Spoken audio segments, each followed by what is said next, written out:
All right, and welcome to episode number 2 for today.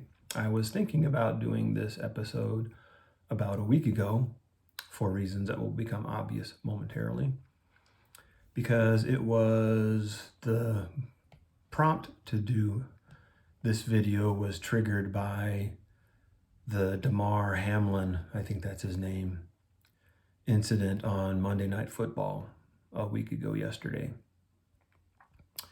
And the reason I'm recording a video in connection with that is because it taps into more than one thing about this channel that I have mentioned along the way that it reminded me of. At the time, in real time, as that was happening, I was watching the game with my brother, and as we were watching it, seeing what happened, the immediate aftermath,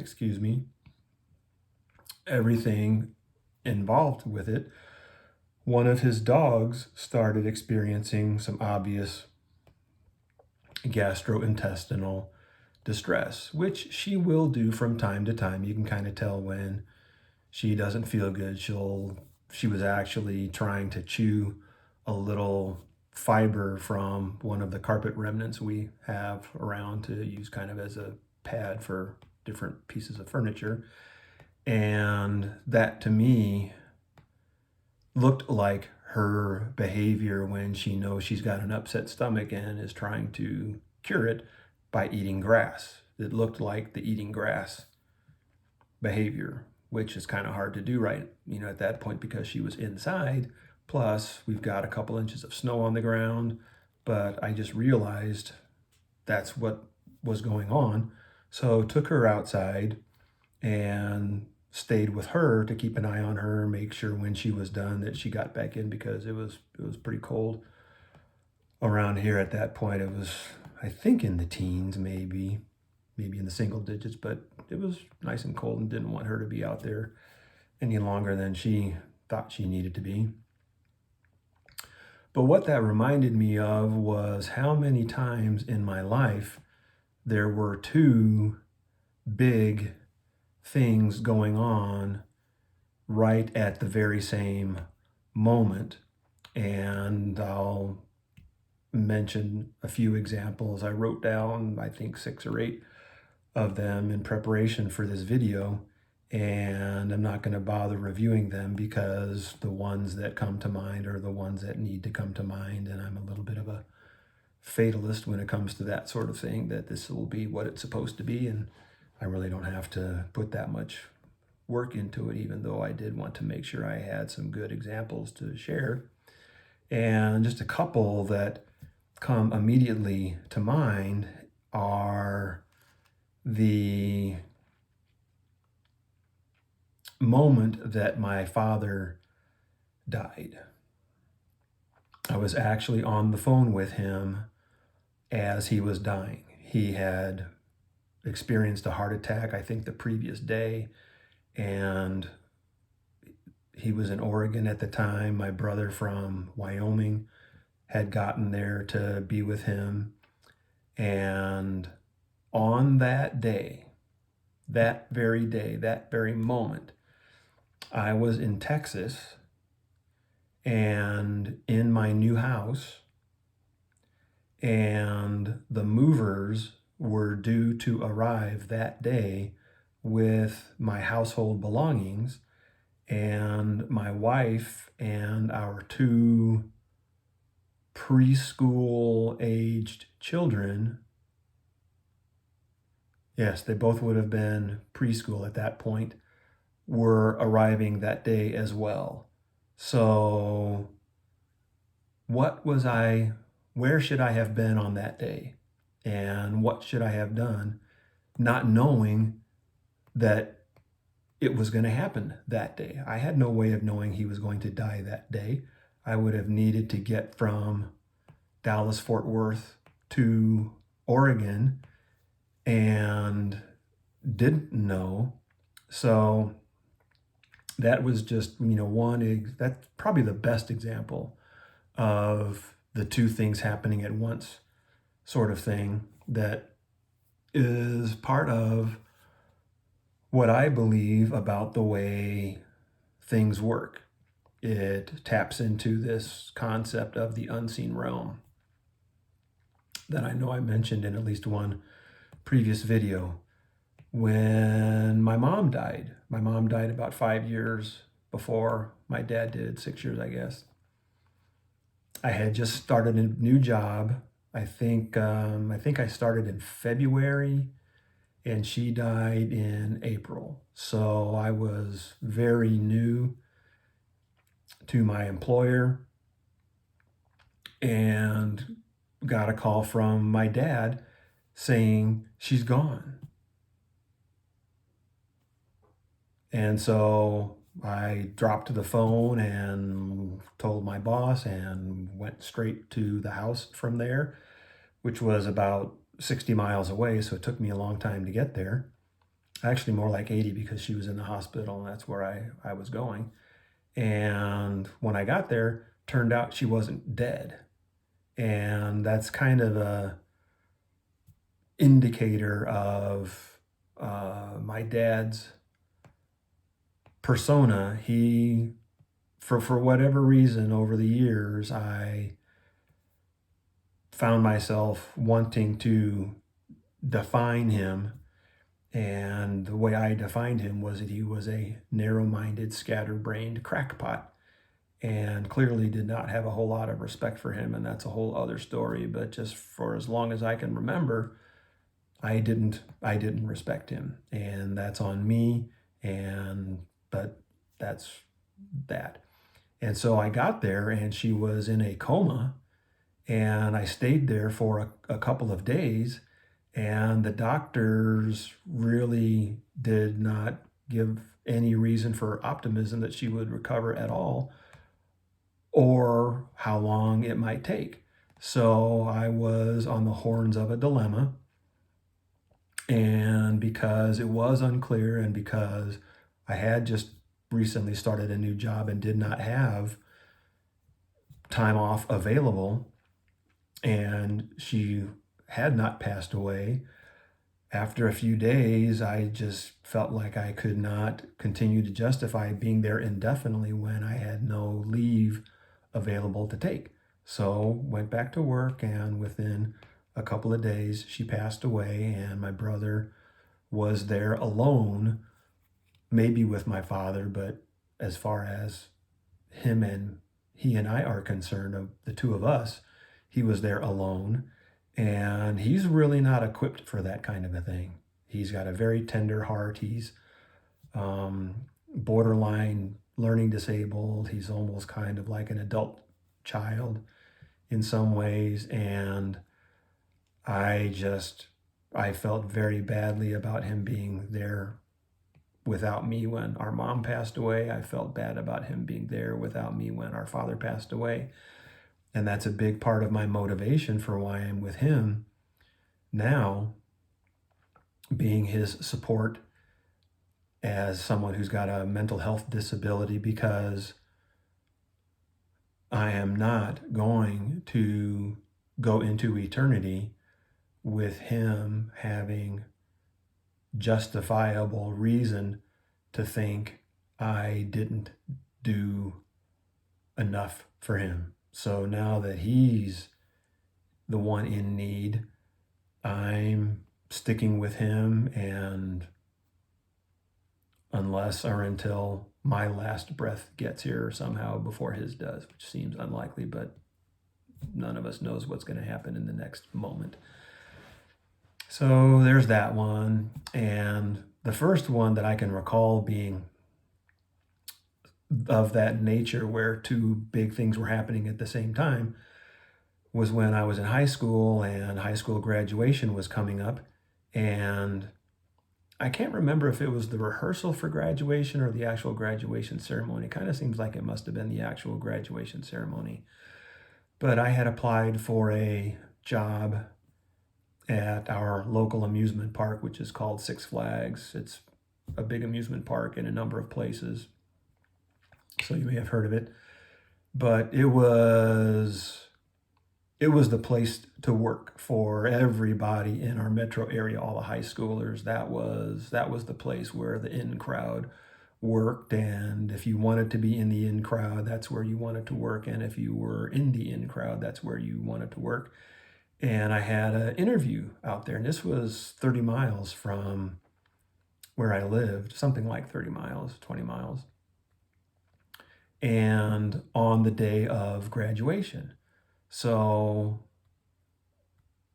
the timing looked like it could work out, but it was a very close call and just one of those things. So I went out, did my in-person interview, got back late to the ceremony, at least missed the start of it, but was there in time to get my diploma so my parents could see me and all of that. But it was a mad scramble, and I felt rushed the whole way. And now that sort of thing has happened numerous times in my life, it's very much a pattern.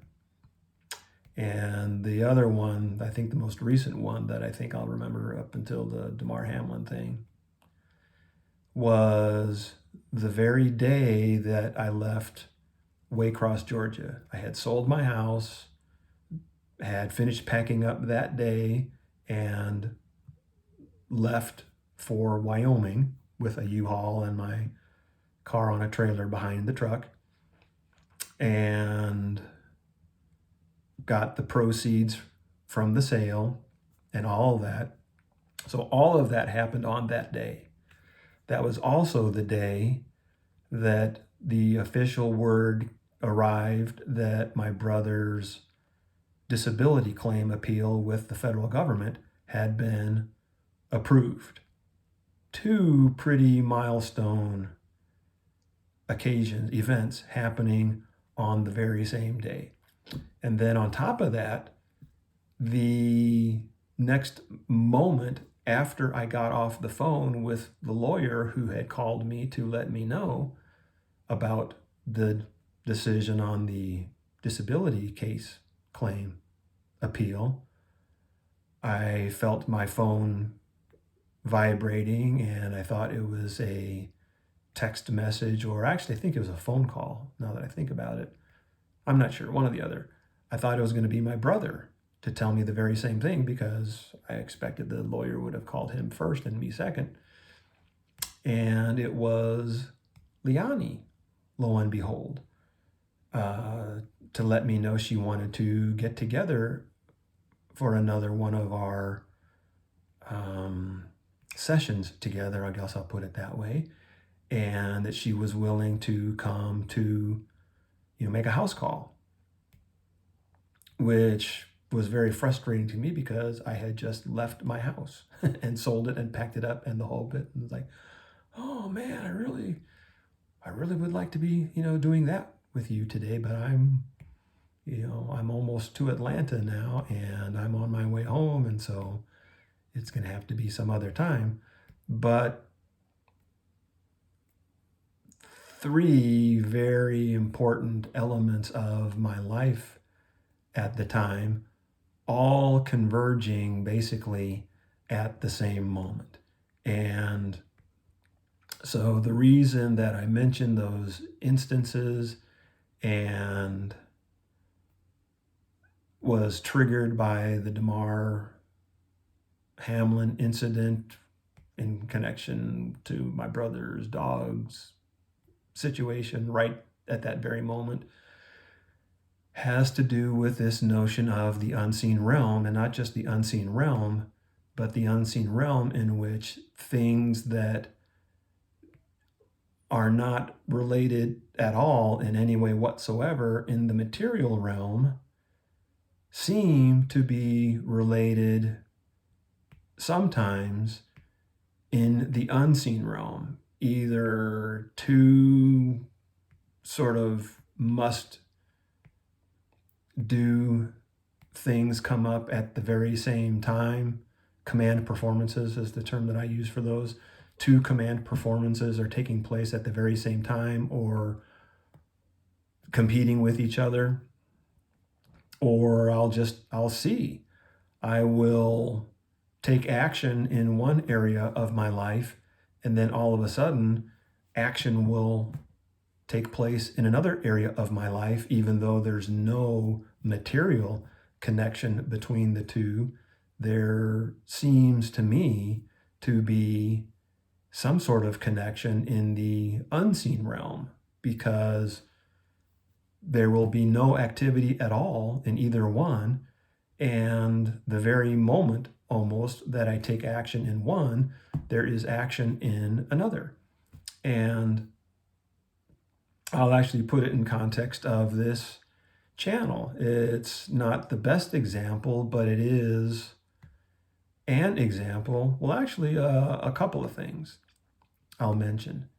It's been a couple of things have been very, very quiet in my life for varying periods of time.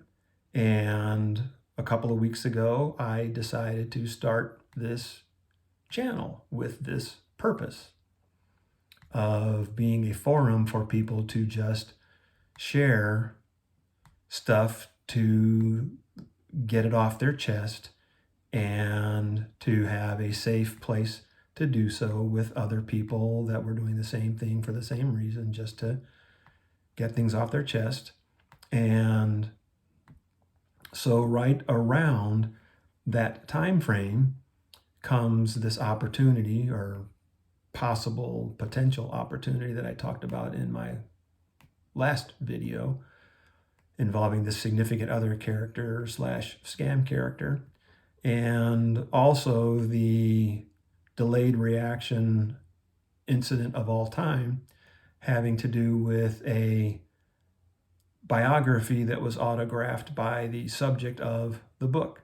Now, this is a story on top of a story on top of a story, but it boils down to a classmate of mine from grad school is married to a friend and business sort of associate of the guy who discovered Canada's first diamond mine. And I read the guy's biography and was impressed by who he was, and I thought it'd be kind of cool to have it autographed, especially since I knew someone who knew him personally. And so 20 years ago, I bought the book and gave it to my friend, asked him to, if he wanted to get the subject to autograph it, and he was more than happy to. And so 20 years went by without it getting autographed and getting returned to me. And I may have asked about it once or twice along the way, but I just gave up a long time ago. And I've gotten, different gifts from this, friend of mine occasionally along the way, and have always hoped that one of those would be this autographed book, and never was. And to the best of my recollection, now he told me a week or two ago that he had a book that he was going to be sending me, and he didn't say anything more about it. And I just assumed it was going to be railroad related, train related, because he had sent me books over the years of that nature, because that's my real main hobby interest, as well as professional interest, is trains and the railroad industry. And to the best of my recollection, this was the first time I ever received anything from him when I wasn't hoping that it was going to be that autographed biography. And the one time that wasn't on my mind, that's what it ended up being. So for that, and just almost literally countless other reasons, I am totally convinced of not only the existence of the unseen realm, but of there being unseen connections. And so that's why I'm very highly motivated to do the next thing, like this episode for this vlog, when I feel prompted, because I never know what is going to be connected to what in the unseen realm, but I know that those connections do exist, so I just want to make sure I'm doing my part. And let things fall where they may, just because I have seen it happen so many times and know what can happen. So that is the synchronicity episode, I guess you'd call it. And I just now noticed that I forgot to turn on my key light. So I'll try to remember and do that next time. And I'm not going to try to re-record this because this is a spontaneous thing. And so that's a wrap on that one.